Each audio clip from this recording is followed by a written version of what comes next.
Собянин предложил урезать права мигрантов. Досмотрите это видео до конца, и вы узнаете, в чем, по его мнению, есть несправедливость.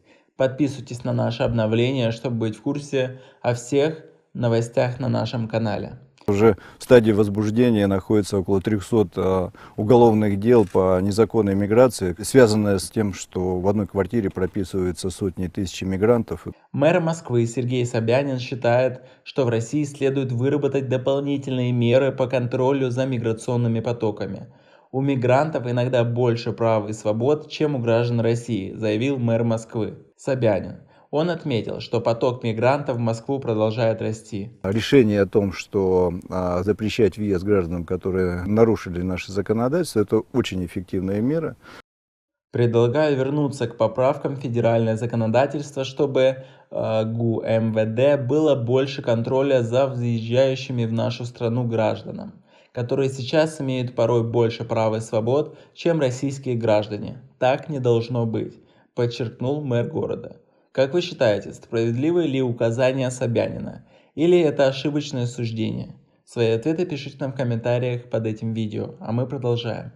По мнению Собянина, правоохранителям следует выработать дополнительные меры по контролю за миграционными потоками. Нам совместно необходимо выработать меры по предотвращению нарушений в этом секторе, сказал он. При этом мигранты не могут похвастаться обширными правами и свободами. Но поток незаконной миграции существует, и это стоит признать, потому такое отношение российских властей отчасти оправдано. Для того, чтобы работать в России, нужно купить патент. Напомним, в Москве стоимость трудового патента для мигрантов в 2020 году выросла на 7%. Теперь иностранцы будут платить за документ 5350 рублей в месяц, против 5000 рублей в 2019 году. Для многих приезжих это огромная сумма, которую они могут получить только на заработках, но для работы им нужен патент.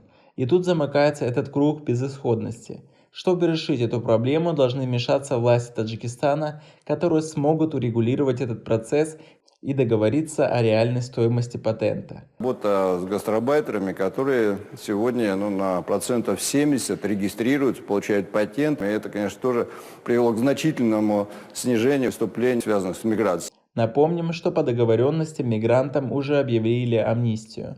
Но это единоразовая акция, а стоимость патента растет с каждым годом.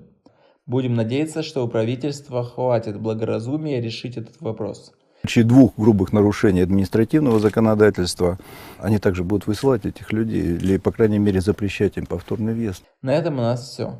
Пишите свои мнения в комментариях под этим видео, ставьте лайк и подписывайтесь на наш канал. До скорой встречи.